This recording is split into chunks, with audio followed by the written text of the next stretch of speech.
Hey everybody, how you guys doing today? My name is Nick, otherwise known here as Avialence, and today we're talking about werewolf griefing. There's been a lot of trolling in ESO, namely in dungeons where people don't attack any of the mobs, loot all the chests, or they're in the PvP area and they're just sitting back. It's an MMO, these kind of things happen, but some of them are just distasteful in my opinion, and one of these is the werewolf and vampire griefing. So essentially, if you guys don't know the whole werewolf-vampire process yet, I encourage you to go check out my other video I just released today. I'll include an annotation on the screen here for you guys to click.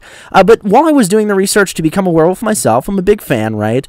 I came across a Reddit forum. Now, on this Reddit forum, they were just discussing, the locations to become a werewolf and become a vampire, because it's something that is extremely difficult to figure out, which I can appreciate. It's like a community come together, which is great. It's like the Megalodon in Battlefield 4, which they finally found. Go team. But it's great. I like the sense of community, and everyone's trying to figure this out, and people are helping each other out. Now, I personally haven't run into this, but I've heard instances of it from other people that are playing the game with me. And that is the fact that there's griefers going around and killing all the werewolves and the vampires. Now, what does this get them, right? It's not really griefing as much as it is profit. So when the first night of werewolves came around, werewolves only spawn once a week, once every, I think it's 5 to 7 days during a full moon in game, and that's how you get infected. Now, what people are actually doing is selling those bites. So after you become a level 6 werewolf, you can essentially bite another player once a week and turn them into one. And it's the same thing with vampires. And the interesting thing here is that people were selling these bites. And I've seen a lot of this going with Elder Scrolls Online, other MMOs too, just because people are really impatient. And what they're doing is taking advantage of that. Now, what these bites are is just a simple turn. That's how you turn and become a werewolf or a vampire and gain your skill ability.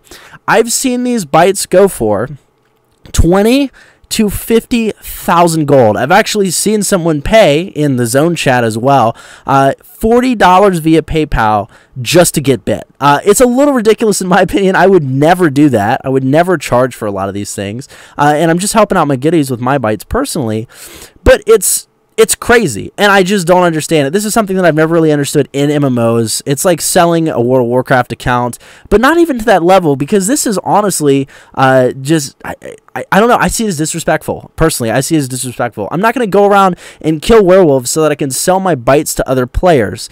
I understand that, it is a lot of money. Everyone's still trying to figure out this game, but to go ahead and take it out on the people who are just trying to discover it is quite wild. Now, I've heard reports via that same Reddit forum that ZeniMax is actually upping the spawn time to counteract this, just for, until the whole thing barrage is over, because a lot of people are trying to become a werewolf and a vampire. And in the North American mega servers, apparently, I haven't experienced this myself, but ZeniMax has upped the spawn count so that whenever you kill a werewolf, it instantly spawns back. So this is kind of, again, that trying to counteract that trolling, because I'm sure that ZeniMax doesn't want to deal with this kind of crap, and it is a little ridiculous. So I just wanted to talk about that, man. I think it's a little ridiculous that people do this for fun, and they're trying to do it also. I think it's more lean towards the profits, right? But that's something that I guess we have to deal with. I personally would never do this. I think this is a little crazy. And that's something that is a little unfortunate. I mean, I haven't played MMOs for 3 years, and I'm coming back into it now, and I'm sitting here like, I can't believe this stuff still exists. Like, people still do this. So that's one thing that's just really frustrating. I mean, what do you guys feel about this? Have you encountered any werewolf or vampire griefing at this point in time, or anything else with the ESO? The big one that I watched, I think it was Force Strategy Gaming that posted. I love Force's content, but he posted something talking about the idea. I'll throw an annotation up here if I can, that there are people in the ESO dungeons. Most of the good loot comes from the lockpick chests, not the actual bosses. And he had a guy that was in his dungeon that was literally going around picking all the chests and then letting them go, right? And just taking all the loot and sitting back and not attacking the mobs. Then when they kicked him out of the group, it doesn't actually kick him out of the instance. So he was still doing it, pulling mobs into them, trying to kill them for kicking him out of the group, and still taking all the loot from the chests. There was no way to kick him out of the group. And when they invited a fourth person to bring into the instance, they still couldn't kick him out. So it's just insane. I don't know. Share your thoughts below. I'm interested in hearing about this from you guys. And if you enjoyed the video or discussion here, feel free to hit that like button and comment and subscribe to the channel for more stuff like this.